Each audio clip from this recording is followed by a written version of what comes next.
The issue over whether any other offending asylum seekers have been released mistakenly from prison dominated Prime Minister's questions this lunchtime as the deputies stood in. These are extremely serious crimes that we are talking about. I'm going to ask him the question again. Can he reassure the House that since Kebatu was released, no other asylum-seeking offender has been accidentally let out of prison? It's a very specific question for him to answer. Deputy Prime Minister. After his release, I put in place the toughest checks we've ever had in the prison system. It is important that Lynn Owens is able to get to the bottom of her work. I suspect there'll be more checks and balances we need to do. What we inherited was a complicated system that they set up, letting people out on the sly. That's part of the problem, and we're trying to fix it. Mr. Speaker, he's the Justice Secretary. He's responsible for the justice system. He needs to take responsibility, and I'm asking him a straight question. And I'm going to repeat it once more for the avoidance of doubt, because he didn't answer it twice. He's here to answer questions. Can he reassure the House that since Kebatu was released, no other asylum-seeking offender has been accidentally let out of prison? It's a clear question. Can he give an answer? Deputy Prime Minister. Get a grip, man. I know I'm the Justice Secretary. That's why I'm at the dispatch box, also as Deputy Prime Minister. We know that. I'm not going to pray in aid. Dame Anne Owens is a former Deputy Commissioner in London, head of the NCA. It is for her to get to the bottom of that work. Of course, we know that there have been spikes since 2021 under his watch. When did he come to this House and apologise?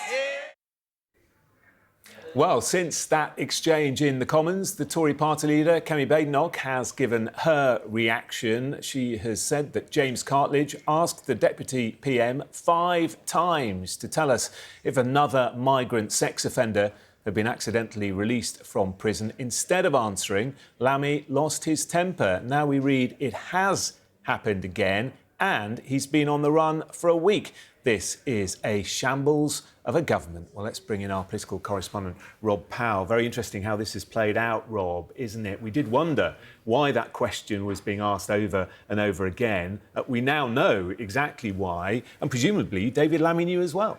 Yep, the Conservatives definitely knew. That was why they asked that, 5 or 6 times. Look, the politics is sort of secondary at the moment to, I guess, the practical issue of catching this guy. But it's a bit of a classic political trap, sort of ask your opposite number to guarantee something or to rule something out, full in the knowledge that that person can't do it because another piece of information is coming down the track. It's exactly what the Conservatives did. They obviously knew about this. Look, I find it inconceivable that David Lammy didn't know as well. When you look at the timeline, that the prison service, that this happened, the release actually happened, the mistaken release happened, a week ago? The Met was only told yesterday. Given the prison service is part of the MOJ, you wonder at what point the prison service were alerted to the fact that this had happened. Either way, given the Met knew yesterday lunchtime, you would have thought, given the sort of high-profile nature of the issue and what happened with Hadush Kebatu, that David Lammy would have known. And if no one had been released mistakenly, you would have thought that he would have explicitly said, yes, no one has been released mistakenly. We've put extra precautions in, extra measures in, and they are working. He didn't do that. Instead, and this is where I think Kemi Badenoch is getting at something, he went on the attack against the Conservatives. And I think in the fullness of time, knowing what we do know now, that maybe doesn't look like the greatest of approach. Now, as we've been speaking, and as you were speaking to your guests earlier, you have what we kind of call in Westminster jargon, the huddle that goes on after a Prime Minister's questions. Basically, when political correspondents all troop out of the balcony that overlooks the Commons, and they have a conversation, conversation's probably putting it generously. They ask questions of the Prime Minister's team, the number 10 team, and we're only able to report that after it's finished. But we've been getting some detail that have come back from colleagues that are over in Parliament doing that at the moment. And it does revolve around what David Lammy knew. Did he know about this, troop into the Commons, and instead of holding his hands up and saying, yes, there has been, Did he attempt to deflect, and did he attempt to turn it back on the Conservatives? There is very little clarity coming from the number 10 team about that point, and we haven't had anything that's come from the MOJ team after. What does seem to be apparent coming from some of the exchanges that we've been getting in that is that this wasn't necessarily something that Downing Street were aware of heading into Prime Minister's questions.